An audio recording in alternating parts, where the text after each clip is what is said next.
बिस्मिल्लाहिर्रहमानिर्रहीम, अस्सलाम वालेकुम। आप देख रहे हैं हेड ऑन और मैं हूं मुनीब फारूक। आज इंसदाद दहशतगर्दी फैसलाबाद की जानिब से फैसला सामने आ गया। इस फैसले के नतीजे में एक मुकदमे के अंदर 108 मुल्ज़मान को सज़ा सुनाई गई है, जबकि दूसरे मुकदमे के अंदर 32 में से 28 मुल्ज़मान को 10 साल उम्र कैद की सज़ा सुनाई गई है, दीगर को बरी किया गया है। अब तक 3 मुकदमात के फैसलाबाद की इंसदाद दहशतगर्दी की अदालत से फैसले सुनाए गए हैं। आज ही के रोज़ 2 मुकदमात थाना सिविल लाइन में दर्ज हुए। जो नोटेबल्स इन मुकदमों के अंदर जिनको सज़ा हुई है उनमें बदकिस्मती से नाम है अपोजिशन लीडर उमर अयूब साहब का, साहबजादा हामिद रजा साहब का, शिबली फराज साहब का, जरताज गुल वज़ीर साहिबा का, जुनैद अफजल साई साहब का, जबकि ख्याल कास्त्रो, फवाद चौधरी साहब और शाह महमूद कुरैशी साहब के साहबजादे जैन कुरैशी साहब को बरी किया गया है। ये वो फैसला है जिसके हवाले से कुछ दिन पहले आपको सामने हमने अपने ही प्रोग्राम हेड ऑन के अंदर 24 जुलाई को खबर दी थी कि फैसलाबाद के अंदर एक इंसदाद दहशतगर्दी की अदालत से फैसला आ सकता है और उसके अंदर जो लीडरशिप है उसके अंदर ये नाम मौजूद है मुकदमात के अंदर और इनको मुमकिन तौर पर सज़ा भी सुनाई जा सकती है। और अगर ऐसा हुआ तो फिर इनको नाअहली का सामना भी करना पड़ेगा। उस प्रोग्राम में हमने क्या खबर दी थी, देख लीजिए। एक ताज़ा और अहम खबर यह है कि अगले 8 से 10 रोज या 12 रोज के अंदर मुमकिन तौर पर फैसलाबाद की इंसदाद दहशतगर्दी की अदालत से भी एक फैसला आ सकता है, जिसके अंदर पाकिस्तान तहरीक इंसाफ की तकरीबन कोई 19 से 20 लोग जो कि क़यादत के अंदर वो मुतासर हो सकते हैं। इनमें चंद MNA साहिबान भी हो सकते हैं, शायद कुछ MPA भी हों, सेनेट के लोग भी हो सकते हैं। जिन लोगों के नाम लिए जा रहे हैं वो ये कि राय हैदर अली साहब जो कि एक MNA है पाकिस्तान तहरीक इंसाफ के, इसी तरह राशिद शफीक साहब जो कि भतीजे हैं शेख रशीद साहब के, वो उमर अयूब साहब जो कि कायदे हिज़्ब इख्तिलाफ हैं कौमी असेंबली के अंदर, शिबली फराज साहब जो कि कायदे हिज़्ब इख्तिलाफ हैं सेनेट के अंदर। इन तमाम लोगों और इनके साथ और भी लोगों के नाम शामिल हैं कि इनके खिलाफ मुतवक्का तौर पर फैसले आ सकते हैं और फिर इन्हें नाअहली का सामना भी करना पड़ सकता है। वक्त बदल जाता है और एक वक्त था जब पाकिस्तान तहरीक इंसाफ इक़्तिदार में आने वाली थी। 2018 में आपको जब मियां नवाज शरीफ की कन्विक्शन हुई, तस्वीर नज़र आई होंगी, मिठाइयाँ खाते हुए सेलिब्रेट किया गया किस तरह तहरीक इंसाफ ने अपने मुखालफिन की सज़ाओं को, फिर ट्वीट्स की, सब कुछ किया, वो अपनी जगह मौजूद है। लेकिन आज बदकिस्मती से तहरीक इंसाफ के रहनुमाओं को एक बदतरीन सूरत हाल का सामना है। पाकिस्तान तहरीक इंसाफ के लिए ये मामला कितना गंभीर हो चुका है, चलते हैं बाखबर सहाफ़ी आमिर इलियास राना साहब की तरफ और उनसे जानते हैं कि पाकिस्तान तहरीक इंसाफ इसके बाद कौन सी उफ्ताद और आन पड़ेगी जिसके नतीजे में मामलात मजीद ख़राब हो सकते हैं पाकिस्तान तहरीक इंसाफ और बानी PTI जनाब इमरान खान के लिए। हमारे साथ मौजूद है जनाब आमिर इलियास राना साहब, सीनियर सहाफ़ी हैं और बहुत ही बाखबर सहाफ़ियों में आपका शुमार होता है। आमिर भाई बहुत शुक्रिया। ये आज फैसलाबाद से फैसला आ गया और बताया जाता है कि 3 फैसले आ गए, 4 शायद हैं, हमें रात तक तो अभी रात लेट पता चल जाएगा, शायद 4 भी आ जाएंगे। ये कोई अच्छा ओमन तो नहीं है। मुझे याद पड़ता है 23 को आप हमारे प्रोग्राम में आए और आपने उसी दिन फैसलाबाद के फैसले के हवाले से बताया था कि ये कोई अच्छी खबरें तहरीक इंसाफ के लिए नहीं आ रही। अब सवाल ये है कि क्योंकि तारीख़ हमारे मुल्क की जो अदालती है वो कोई अच्छी नहीं रही और आपको याद होगा 2018 में भी जो फैसले आए उनकी बाद में कलई क्या खुली और उनका हाल क्या हुआ ये भी हमारे सामने है। रिपोर्ट तो उस वक्त भी आप कर रहे थे और बता रहे थे जो कुछ हो रहा था। बट सवाल ये है कि आज जो फैसले आ रहे हैं, क्या आने वाले दिनों के अंदर हम ये कह सकेंगे कि ये कानूनी तौर पर शवाहिद की बुनियाद पर दिए गए और दुरुस्त फैसले थे? मनी भाई, बात यह है कि पहला हमारा काम है रिपोर्ट करना, ठीक, और फिर आप तो खुद लॉ के स्टूडेंट हैं जी। जो अदालतों में कार्रवाई चल रही होती है जिस हिसाब से चल रही होती है तो कुछ चीजें उसके ऊपर डिपेंड करती हैं। जब मैंने आपको उस दिन कहा था कि आज वाकएंड का केस खुल गया है 26 नवंबर वाला, और साथ ही जो बड़ी खबर आएगी वो फैसलाबाद से अगले 8-7 दिन में, अगले हफ्ते के एंड तक आ जाएगी, जिसमें 19 स्टालवर्ड्स PTI के मौजूद हैं जिनके नाम भी अब आ गए, कन्विक्शन भी होगी, सजा भी होगी। अच्छाई और बुराई की बात नहीं है।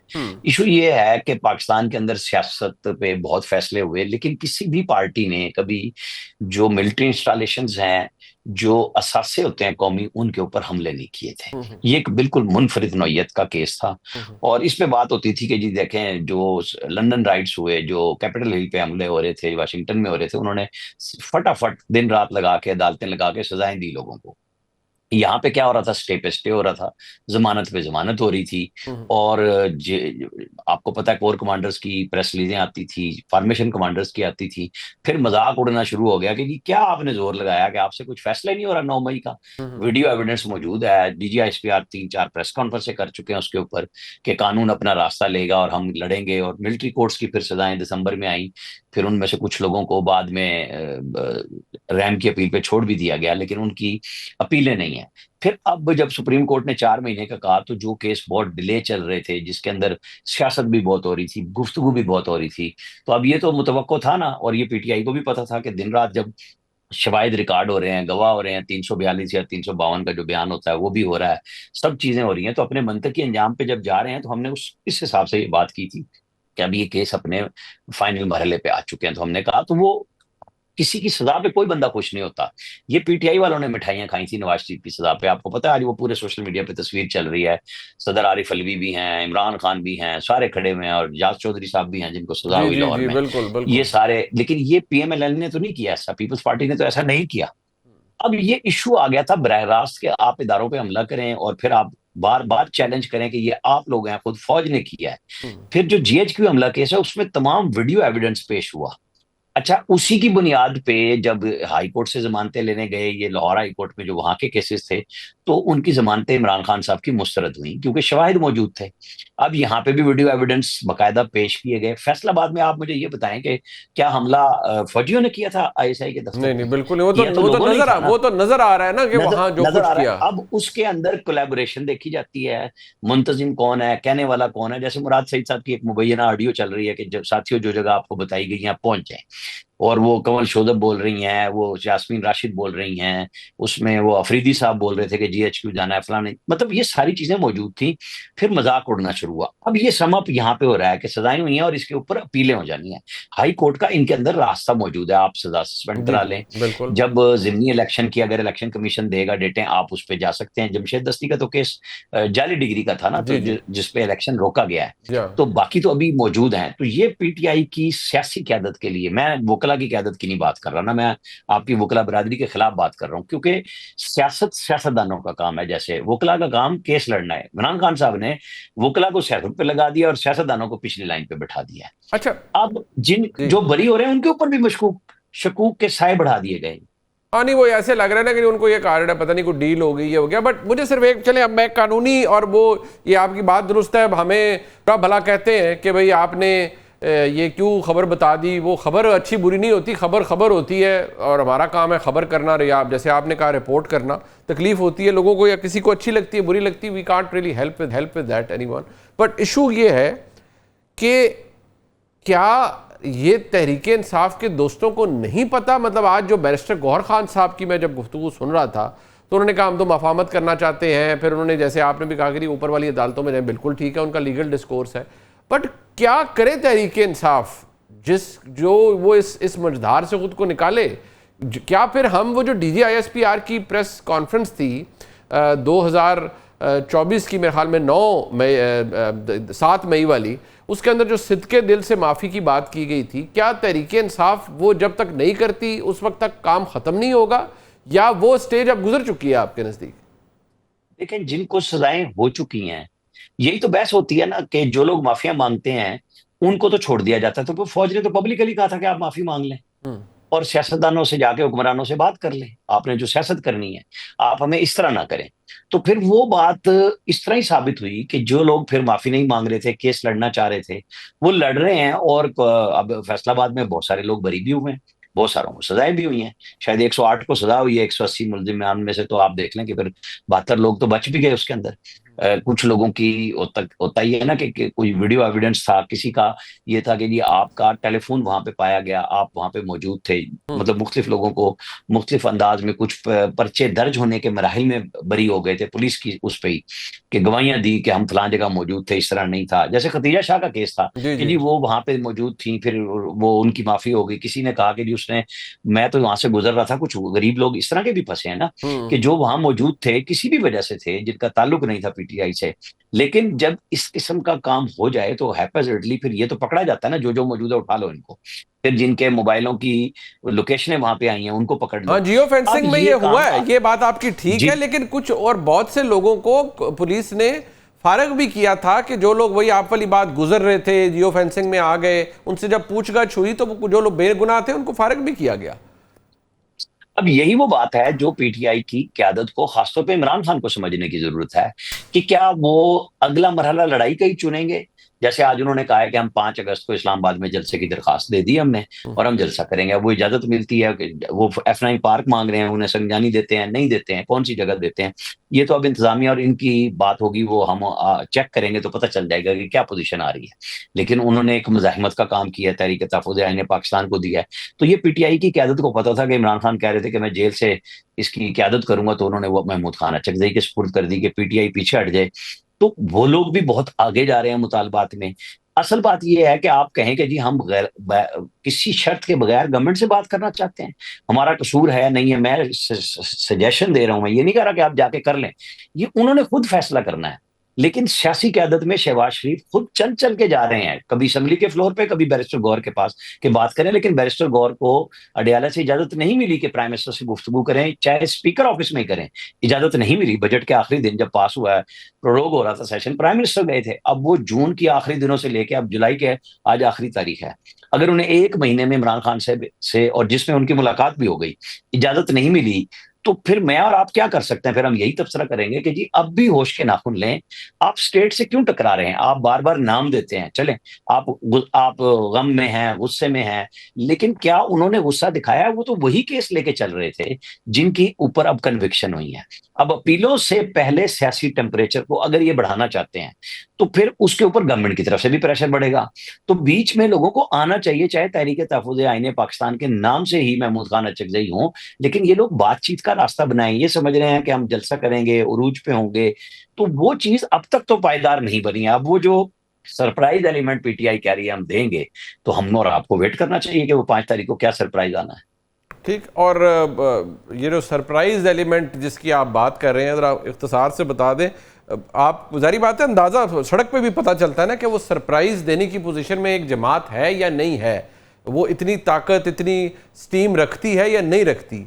मैं जब लाहौर में देखता हूँ या आसपास देखता हूँ, बहुत से लोगों से बात भी होती है तहरीक इंसाफ के, तो वो तो नज़र नहीं आती कहीं पर इस वक्त राना साहब। देखिए, अंदरूने खाना उन्होंने मुहिम चलाई हुई है और वो पब्लिक भी करते हैं सोशल मीडिया पे। जैसे वो सनम जावेद है शायद, वो मरी में भी बांट रही थी पम्फलेट, वो पिंडी में भी बांट गई, वो लाहौर में भी बांट गई, आलिया हमजा लगी हुई है। लेकिन जो अब सजाएं हुई हैं, जिन लोगों ने क्यादत करनी थी, और अगर वो अरेस्ट नहीं हुए तो क्या वो 5 अगस्त को ओपन होके आ जाएंगे? वो लोग लीड करेंगे? ये उनके लिए मोरल बूस्टिंग तो नहीं है ना, ये तो मोरल को गिराने वाली बात है। अब ये पीटीआई की सियासी क्यादत पे होगा कि कितने लोग बाहर निकलेंगे, क्योंकि सब, जैसे इमरान खान साहब के बच्चों की बात हुई थी और फिर हमने रिपोर्ट किया कि उन्होंने कहा वो पॉलिटिकल एजिटेशन के लिए नहीं आ रहे, तो लीमा खान ने कहा कि वो नाइकॉप पे आएंगे, वो जरूर आएंगे, जो हमने उन्हें कहा है। लेकिन इमरान खान ने तो यही कहा ना कि वो लोगों के बच्चे तो सियासत में आएंगे, लेकिन आपके बच्चे अगर आएंगे वालिद से मिलने के लिए 2 साल का बड़ा टाइम होता है। कब दरखास्त आई, आपने कोई देखी, सुनी? वो वजीराबाद के हमले के बाद आए थे, जरूर लाहौर में मिलके गए थे, उसके बाद तो वो नहीं आए। तो वो अपने वालिद से मिलने के लिए कोई रोकेगा तो फिर हम भी कहेंगे ना, क्यों रोक रहे हैं भाई आप उनके बच्चों को, उनका राइट है मिलने के लिए। ये तो हम आज भी बात करते हैं कि जब आपने कोर्ट के ऑर्डर लिए हुए हैं और उनको आप नहीं मिलने देते, तो लोग कहते हैं गलत कर रहे हैं आप। बिल्कुल। लेकिन क्या ये एक्सरसाइज हुई? वो नहीं हुई। तो उन्हें करनी चाहिए, ये तो उनका हक है। और अगर वो क्यादत करना चाहते हैं, वो पाकिस्तानी शहरी के तौर पे पाकिस्तान में एंटर होते हैं नाइकॉप पे, उसके बाद वो सियासत भी करें, कौन रोक सकता है? जुर्म करेंगे तो कोई बात होगी ना, इल्जाम लगेगा। इस वक्त तक उनके बेटों पे कुछ ऐसी बात नहीं है, लेकिन ये बहन भाई के दरमियान में तनाजा सामने आ चुका हुआ है कि बहन चाहती हैं, फुप्पो चाहती हैं कि भतीजे आए, लेकिन खान साहब ने मना कर दिया है। तो वो जो 2 बहनें हमशीरा मुसलसल मिलती हैं इमरान खान से, और अलीमा खान कुछ और कह रही है, इमरान खान कुछ और कह रहे हैं, फिर जमामा खान ने खुद फैसला करना है ना एक्चुअली, तो कि वो कहाँ पे खड़ी हुई है अपने बच्चों के हवाले से। तो वो सरप्राइज एलिमेंट की जो बात आपने की, मैंने फिर फैला दी, तो वो भेज दें उनको। ब्रिटिश एयरवेज में बैठे हैं, ना रास्ता रुकना है ना कुछ, सीधे इस्लामाबाद एयरपोर्ट पे लैंड करें और जाएं अडयाला। अगर प्रोसेशन लेके जाना है तो वो ले जाएं, मिलने के लिए जाना है तो हाईकोर्ट में उन्होंने दरखास्त दी हुई है मुलाकात की, और वो उसका भी फैसला हो जाएगा। या वो चले जाएं, अच्छा, वैसे ठीक जेलर को रिक्वेस्ट करें कि हमारे वालिद वहां पे हैं। ठीक। अच्छा, एक अब ये आखिरी मैंने चीज़ आपसे इसलिए, ये इसकी अहमियत इसलिए है कि देखिए जो जितना काम खराब हो गया है, नंबर कम हो रहा है तहरीक इंसाफ का, अब यहाँ जारी बात है इन पे बाई इलेक्शंस होंगे, सेनेट के अंदर शिबली फराज साहब या और भी किसी सीट जाती है तो वहाँ पर भी फिर इलेक्शन होगा। हुकूमत तो दिन ब दिन मजबूत होगी, हुकूमती इत्तेहाद दिन ब दिन मजबूत होगा, क्योंकि ये सीटें क्या तहरीक इंसाफ रिक्लेम कर पाएगी, इस पर भी सवालिया निशान है। इशू ये है कि नहीं देखिए, मैं जी जी जी जी मैं अगर असल में ना, मैं समझता हूँ कि इस पे स्टे भी आएंगे जिमनी इलेक्शंस पे, कि जब तक सजाओं का फैसला नहीं हो जाता। मेरा ख्याल है इतनी बड़ी तादाद में जिमनी इलेक्शन इन वजह से नहीं होंगे, बल्कि वो कहेंगे कि जी पहले जमानतों के फैसले होने दे, ज़ाहिर है हाई कोर्ट्स में छुट्टियां हैं सारों में, लेकिन जमानत के केस तो लगते हैं। वो कैसे लगेंगे, कब लगेंगे, मेरा ख्याल है कि वो इलेक्शन को तो रोका जाएगा, वो कोर्ट्स फैसला देंगी कि अभी इलेक्शन मत कराएं। नहीं, लेकिन जब कन्विक्शंस हो गई हो तो इस बुनियाद पे कि अदालत ऊपर वाली अदालत ने क्या फैसला करना है, वो तो फिर एक नेवर एंडिंग बहस है ना जी। उसके बाद कोई कह सकता है अच्छा जी मेरा यहाँ नहीं हुआ तो मैं तो सुप्रीम कोर्ट जा रहा हूँ, जरा फिर भी अब आप रुक जाए, तो शायद वो भी मेरे ख्याल में कोई दुरुस्त तर्ज अमल नहीं होगा। नहीं, मैं सजाओं की नहीं बात कर रहा, मैं ये कह रहा हूँ कि सजाओं के फैसले होने या जमानतों के फैसले होने ना होने के बावजूद जिमनी इलेक्शन पे स्टे आ सकता है। अच्छा। कि भाई किसी तरीके लगने तो देना, जब अपील का राइट दिया हुआ है कानून ने, तो आप हतमी फैसले यहाँ कौन सा लगना है राना साहब? वो इमरान खान साहब का 190 मिलियन पाउंड वाला नहीं लगता, तो ये कौन से लग जाने हैं केस? नहीं, मैं आपको बार बार कह रहा हूँ, जिमनी इलेक्शन के ऊपर हुक्म इम्तनाई आ सकता है, बिल्कुल आ सकता है, लेकिन उसकी कोई वजह भी तो होगी ना आमिर भाई, कोई चीज तो दिखा के वो कहा जाएगा ना कि जी किस वजह से जब हाई कोर्ट ने या तो जमानत रिजेक्ट कर दी हो या उनकी अपीलें रिजेक्ट कर दी हो, तो फिर तो आप कह सकते हैं ना कि जब जिमनी इलेक्शन तो कराने दें। नहीं, बट एक सेकंड, अगर कुछ भी नहीं होता तो पहले मरहले पे अगर इलेक्शन कमीशन आज की सजा के बाद पहले की तरह फैसला दे देता है कि ये इनके ऊपर ये डी सीट हो गए हैं, ठीक हो गया, और फिर इलेक्शन की तारीख आएगी, तो उसके ऊपर मेरे ख्याल में हुक्म इम्तनाई आ जाएगा। अच्छा राना साहब, आपका बहुत शुक्रिया, आपने अपना कीमती वक्त दिया। हम मेरे साथ इस वक्त प्रोग्राम में मौजूद हैं जनाब शफकत अब्बास अवान साहब, MNA हैं पाकिस्तान तहरीक इंसाफ के। बहुत शुक्रिया जनाब अवान साहब आपका। और मेरे साथ मौजूद हैं इंजीनियर राजा कमरुल इस्लाम साहब, MNA हैं पाकिस्तान मुस्लिम लीग नून से। राजा साहब आपका भी बहुत शुक्रिया। शफकत साहब, सबसे पहले मैं आपसे जानना चाहूँगा, एक और फैसला आया है, जारी बात है दहशतगर्दी की अदालत से फैसलाबाद में। आप खुद क्योंकि वकील हैं, आप बेहतर समझते हैं इन मामलात को। अब जो सिलसिला शुरू हुआ है, चाहे वो ATC सरगोदा हो, चाहे वो कोट लखपत जेल से फैसला है या फैसलाबाद से आए, पाकिस्तान तहरीक इंसाफ को बड़ा सेटबैक हो रहा है, लेकिन कोई दरमियानी रास्ता तो बहरहाल जमात ने ही निकालना है। आपके नजदीक अब क्या मुमकिन है? जारी बात है हाई कोर्ट में, हायर प्लेटफॉर्म्स पे अपीलें तो जाएंगी, लेकिन उससे पहले सियासी तौर पर आप क्या रास्ता निकाल सकते हैं खुद को इस मझधार से निकालने का, या पार्टी खुद को कैसे निकाल सकती है इस मझधार से? वजीर फरूक साहब, जिस तरह के फैसले आ रहे हैं, ये सबसे ज्यादा सेटबैक पाकिस्तान को हो रहा है और हमारे जुडिशल सिस्टम को हो रहा है। पाकिस्तान तहरीक इंसाफ 2 साल से या उससे भी ज्यादा अरसा से भुगत रही है और मजीद भी ये वक्त काटने के लिए तैयार है, लेकिन जो कुछ इस सिस्टम को डिरेल किया जा रहा है, ये इसकी वापसी बड़ी मुश्किल हो जाएगी। जिस तरह के फैसले आ रहे हैं सरगोदा, क्योंकि मैं खुद इन केसेस को डील कर रहा हूं जी, और उसी तरह के केसेस फैसलाबाद में भी हैं, उसी तरह के केसेस लाहौर में भी हैं। बल्कि एक दिलचस्प बात यह है कि पूरे पाकिस्तान में जितने केसेस हैं लीडरशिप के खिलाफ, उनके खिलाफ एक ही किस्म के गवाहान हैं, वो 3 लोग, हसन अफजल, खालिद, और वो जो चक्री के बनाते हैं 2 गवाहान जी इस वक्त कमाल।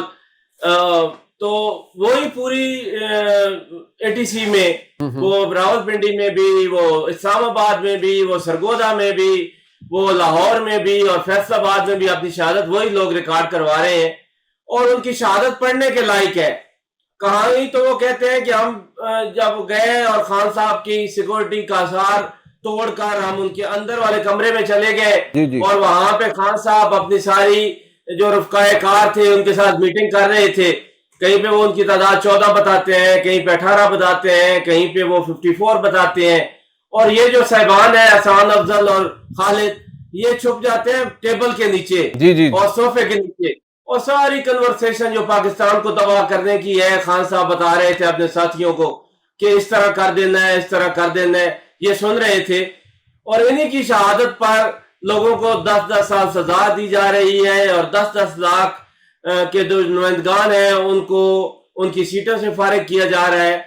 खुदा का खौफ नहीं है किसी में, अब मैं और क्या कह सकता हूँ। शौकत साहब एक बात, शौकत साहब बात यह है कि आज आपके चेयरमैन यानी बैरिस्टर गौर खान साहब, आप क्योंकि खुद वकील हैं, आप भी उसी फ्रेटर्निटी से हैं, आपने खुद बताया आप एटीसी के इन केसेस को भी करीब से देखते रहे हैं, क्योंकि अब आप सियासत में भी है ना, तो रास्ता तो बहरहाल आपने खुद ही निकालना है। और अब आपने कहा कि नाकाबिले तलाफी नुकसान हो रहा है निजाम इंसाफ को भी, बहरहाल रास्ता आपने खुद निकालना है। तो ये रास्ता क्यों नहीं निकाल पा रहे आप अब तक?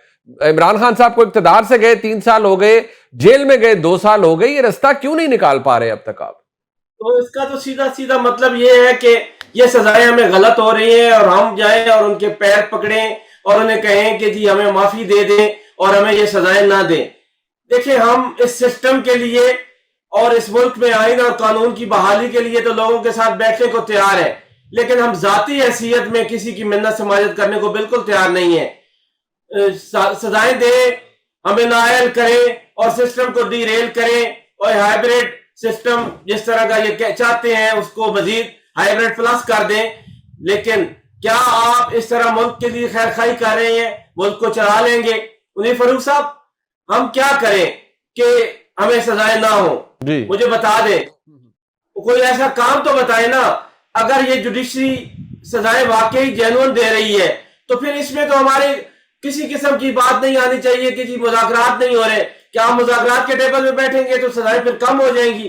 तो इसका मतलब ये है कि ये सजाएं गलत हो रही है जो मुज़ाकरात से हमें। शौकत साहब एक बात है ना, अभी आपने कहा कि हमने जाती हैसियत में किसी से माफी नहीं मांगनी, बात जाती हैसियत की भी नहीं। आपको याद होगा 9 मई 2023 के बाद 7 मई 2024 को एक प्रेस कॉन्फ्रेंस की DGISPR ने, उन्होंने उसके अंदर बाकायदा तौर पर कहा कि सिद्के दिल से माफी मांग रहे हैं अपने एक्ट के ऊपर।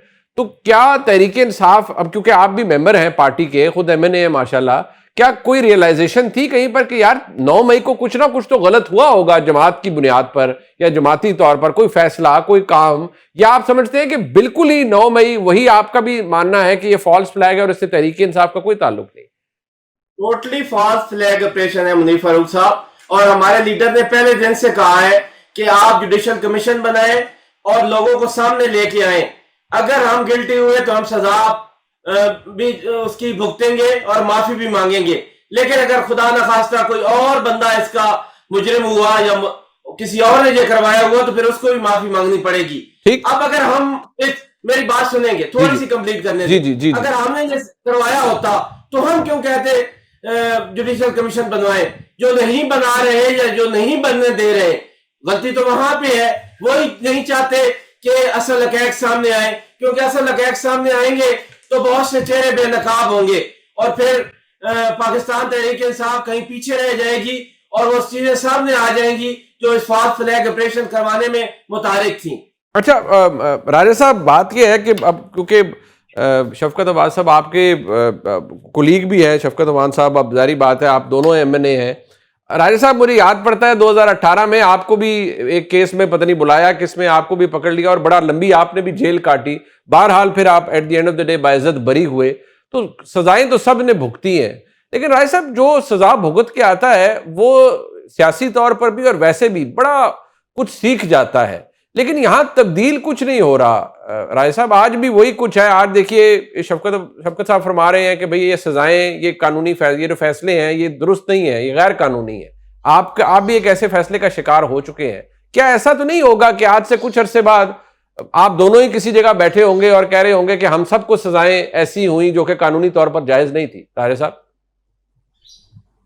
ये बात तो हम उस वक्त भी कहते थे जी, लेकिन इसमें थोड़ा सा फर्क मैं लफाजी को निकाल के मुख्तसरन बयान करूंगा। पहली बात तो यह है कि जो मेरा केस था जो इनके उस जमाने में बना था जी, उसमें इवन फर्द जुर्म भी आयद नहीं हो सकी थी और 3 साल तक हम भुगते रहे और अल्टीमेटली बगैर, ये वाहिद केस है जो फर्द जुर्म आयद किए बगैर बरीयत हुई थी। एक बात तो ये, और हम ये कहते थे कि जो रेफरेंस में लिख दिया गया है उसे गॉस्पल माने, उसे हदीस माने और उसके मुताबिक मुझे हमें सजा दे दें। तो एक तो ये फर्क है। यहाँ पे सजाएं हुई हैं, वो सजाएं नहीं हुई थी, वो एक्विटल हुए थे। एक बात। दूसरी बात यह है कि ये जितने इस गवाह हसन को, महमूद को, ये जितने गवाह इन्होंने नाम लिए मेज के नीचे छुपने वाले, इन सब को निकाल दें। मैं एक कॉमन रैशनल आपके सामने रखता हूं कि अगर ये वेल प्लान नहीं था, एक बहुत मुनज़्ज़म तरीके से इसको नहीं सोचा गया था और फिर उसको एग्जीक्यूट किया गया, ये पूरा 9 मई।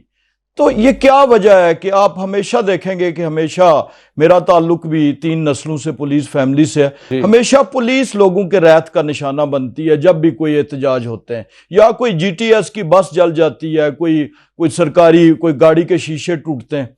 यहाँ पे क्या हुआ कि कराची से लेकर आप देखें कि पेशावर तक हर जगह पे सिर्फ दफाई तनसीबात निशाना बनी, यानी मियाँ वाली जैसे प्रिमिटिव सोच के शहर में जहां पे फौजी हैं प्रीडोमिनेंटली, वहां पे एयरफोर्स का बेस निशाना बना। वो टारगेट किसने दिए थे? अगर ये वाकया ऐसा नहीं हुआ तो हमेशा कानून में, जब हम आम देहाती लोग कानून में बैठते हैं तो कहते हैं कि पर्चा झूठा है या सच्चा है।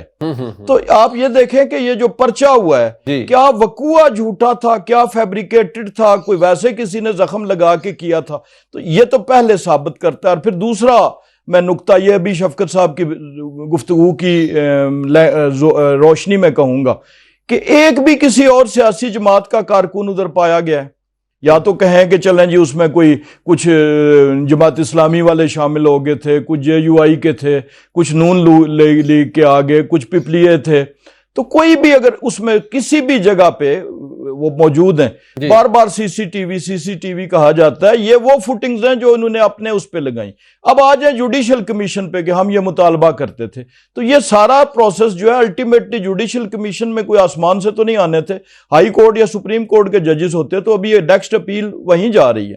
तो इसलिए इस चीज को अंडरमाइन करना, पहली बात है दुनिया भर की तारीख, 50 साल की तारीख से तो मैं वाकिफ हूं, हमने होश संभाला स्कूल के जमाने में, स्वाय में इनकलाब ईरान के जब वो भी जब आखिरी स्टेजेस में था, तकरीबन एग्जीक्यूट हो चुका था, उसमें इस किस्म के कहीं वाकयात हुए थे जहां पे छावनियों पे हमले हुए थे, फौज पे, शाह की जो आर्मी थी। इसके अलावा मुझे कोई मिसाल इन पिछली निस्फ सदी में तो नजर नहीं आई। आपने बिल्कुल ठीक कहा, आपका केस बाकी मुख्तलिफ नौयत का था, फर्द जुर्मायत नहीं हो सकी और आपका एक्विटल हो गया।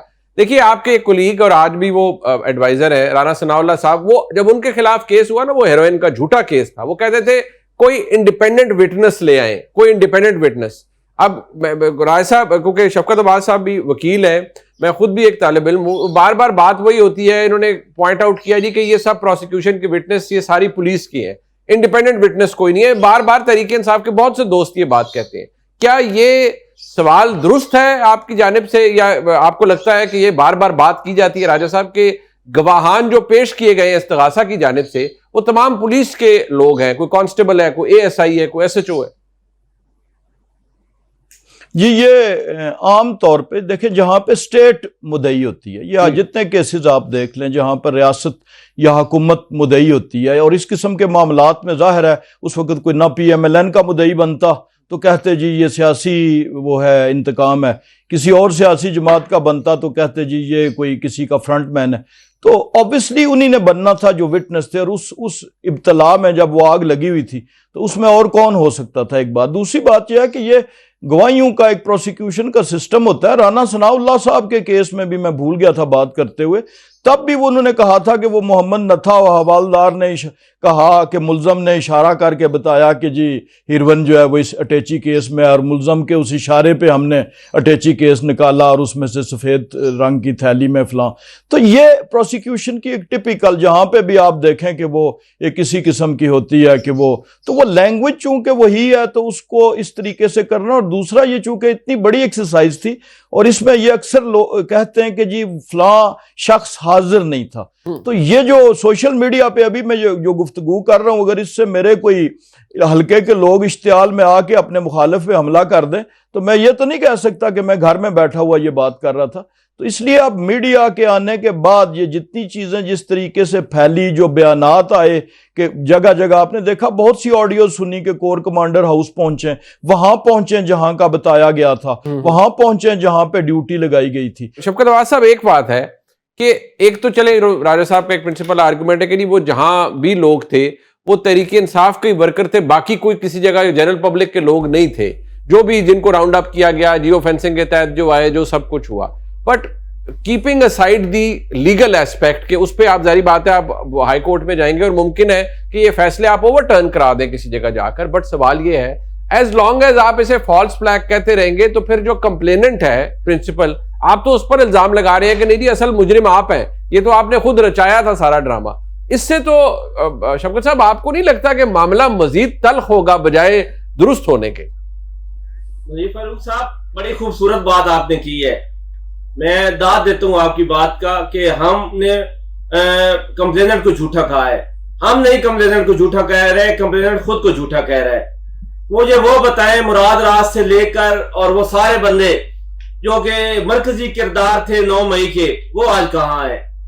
क्या कंप्लेनेंट ने उनके खिलाफ एफआईआर दर्ज नहीं करवाई थी? क्या प्रोसिक्यूशन के गवाह नहीं थे उनके खिलाफ? उन्होंने बयान रिकॉर्ड करवाया, पाकिस्तान तहरीक इंसाफ को खैराबाद कहा और आज वो अपने घर बैठे हुए हैं। ये राजा साहब का लीगल बैकग्राउंड है या नहीं? मैं भी आपकी तरह कानून का तालिब इल्म हूं। बहुत सारे केसेस जो हैं वो बरी होते हैं बिफोर फ्रेमिंग ऑफ चार्ज, और ये उस वक्त बरी होते हैं जब जुडिशरी बहुत ज्यादा इंडिपेंडेंट होती है। ठीक है, इनको सजा नहीं हुई, राना सनाउल्लाह साहब बरी हो गए, हनीफ अवासी साहब जेल से बाहर आ गए, झूठे केस बने होंगे। वो कहते हैं 3 साल खज्जल होके आए, बाहर बरी हुए। शफकत अब्बास साहब वो कहते हैं 3 साल ख्वार होके बाहर आए। मेरी बात तो सुने जी, इन द एंड वो बरी हो गए ना जी जी, और जुडिशरी इंडिपेंडेंट थी तो उनको बरी किया। आज असाम अफजल जिसके बारे में ये आया है कि वो तो थाने का भगौड़ा है, वो तो थाने में कई दिनों से गैर हाजिर था और उसके खिलाफ एसएचओ ने रिपोर्ट लिखी थी कि ये एसपी इसका फैसला करेगा, ये थाने में हाजिर नहीं आता।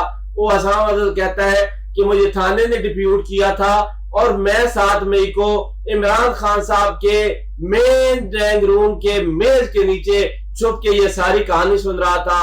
और आज हमारे 10 पार्लियामेंटेरियंस, 3 दिन पहले कुछ पार्लियामेंटेरियंस और अगले दिनों में, आने वाले दिनों में बहुत सारे पार्लियामेंटेरियन उस असाम अफजल की शहादत पर सजा होंगे जिसके बारे में उसका एसएचओ कहता है कि ये तो भगौड़ा है और ये हाजिर नहीं होता, जो मेज के नीचे छुप के बैठा था। अब ये मुकदमात दर्जनों के हिसाब है या सैकड़ों के हिसाब है। ये जितने 1000 मुकदमात में मुझे एक गवाह भी इंडिपेंडेंट दिखा दे, कोई भी पब्लिक का बंदा, कोई भी इंडिपेंडेंट विटनेस नहीं मिलेगा आपको। ठीक, सारे के सारे पुलिस के गवाहान, और जब वो अदालत में आते हैं तो रोते हैं बेचारे साइड पे होके कि हम क्या करें, मजबूर हैं, हमें मजबूर है, हमने तो शहादत देनी है जो हमें कहा गया है। इसलिए इन केसेस को जरा बिठाए ना मेरे साथ लीगल एक्सपर्ट। आप खुद माशाल्लाह आपका बैकग्राउंड लीगल है और मुझे इन केसेस को थोड़ा थ्रेश तो करें। इसमें शर्म ही शर्म है, इसमें इंसाफ का यही तो सवाल है ना शफकत साहब। मेरा भी, मुझे तो इसी बात से खौफ आता है कि आज से कुछ साल बाद पता नहीं इनके केसेस के बारे में क्या नतीजा निकलता है और क्या तारीख क्या लिखेगी। But Rai sahab, coming to the end sir, मुझे एक बात तो बहरहाल ये शफकत साहब की हक बजानिब है कि देखिए जिन लोगों ने वो, मैं तो आईजी पंजाब की मुझे प्रेस कॉन्फ्रेंस याद है, अभी भी वो आईजी पंजाब ही है, उन्होंने मुराद राज साहब का बताया कि इतनी कॉल्स इन्होंने की। एक खातून है अंदलीब अब्बास साहिबा, वो खदीरा शाह साहबा की गाड़ी के शायद सनरूफ से या इस तरह वो बाहर निकली, बैठी हुई थी ऊपर, उनका कोई जिक्र ही नहीं है, वो लोग फारिग हो गए। फिर क्या सिंपलिस्टिक वे में हम ये कहें कि उन्होंने माफी मांग ली या तहरीक इंसाफ छोड़ दी? क्योंकि ये तो आर्ग्यूमेंट दिया जाता है कि जिन्होंने पीटीआई छोड़ दी वो तमाम गुनाहों से पाक हो गए। राय साहब देखें, इसी आर्गूमेंट को आप रीफ्रेज कर लें कि उन्होंने शर्मिंदगी का इजहार किया, माफी मांगी, और सबसे उससे आगे की बात यह है कि बहुत सू की अगर आप वो जिन प्रेस कॉन्फ्रेंसेस का दे रहे हैं उसे उस बयान के साथ मिला के देखें जिसका भी आपने जिक्र किया मई 2024 का, जिसमें खुद अदारे ने कहा कि एटलीस्ट कम अज कम इतना बड़ा वाकया हुआ कि वो ख्वाब जो हमारे अजली दुश्मन देखा करते थे, भारत के रेडार्स की जहां तक रसाई नहीं थी हमारे एयर बेसिस पे, वहां पे हमारे अपने लोगों ने जाके जो है वो तबाही और बर्बादी फैलाई। तो ये कोई छोटा वाकया नहीं था, लेकिन इसके बावजूद उसी अदारे ने कहा कि जी कम से कम माफी तो मांग लें। और इन लोगों के आप बयानात देखें तो उन्होंने एक तो किस तरफ इशारा किया, उन्होंने कहीं ना कहीं इस बात पे भी इशारा किया कि हमने डिफर किया था मेजॉरिटी की, मैं शायद एक आध केस के बारे में नहीं कह रहा। और फिर उन्होंने ये भी कहा कि उन्होंने इंडिकेट किया कि ये कैसे मंसूबा बना, कहाँ पे, और उनके बयानात जो हैं मुझे सफ़ाए मिसल पे मौजूद हैं या नहीं, मैंने केसेस नहीं पढ़े, लेकिन एटलीस्ट मीडिया पे मौजूद हैं इन सारे लोगों के। तो अगर आप उसको मिला के पढ़ें, एटलीस्ट उन्होंने शर्मिंदगी का इजहार तो किया, उन्होंने ये तो नहीं कहा कि फॉल्स फ्लैग ऑपरेशन था। और वैसे भी आप देखें कि प्रोसिक्यूशन के ये टैक्टिक्स होते हैं, अक्सर लोग FIR में लोग जो हैं वो नाम 10 लिखवा देते हैं हमारे देहातों में जब कोई वाकयात होते हैं, तो प्रोसिक्यूशन देखती है कि आपने जो मेन किरदार थे उनको कराने के लिए, कन्विक्शन कराने के लिए कई दफा प्रोसिक्यूशन भी अपने लोड शिफ्ट करती है। राइट। और ये प्रोसिक्यूशन की आप भी माहिर कानून है, वो भी जानते हैं, मैं तो वो वकील नहीं हूं, लेकिन प्रोसिक्यूशन मुद्दइयों को बताती है कि जी आप ऐसे करें कि इस पे थोड़ा कम रखें ताकि कहीं सारा केस ना बैठ जाए। तो इस किस्म के ये अगर टैक्टिक्स भी थी तो इतने बड़े वाकये के बाद मैं नहीं समझता। और फिर सबसे बड़ी बात यह है कि मिलिट्री कोर्ट्स का बुनियादी तौर पे ये केस था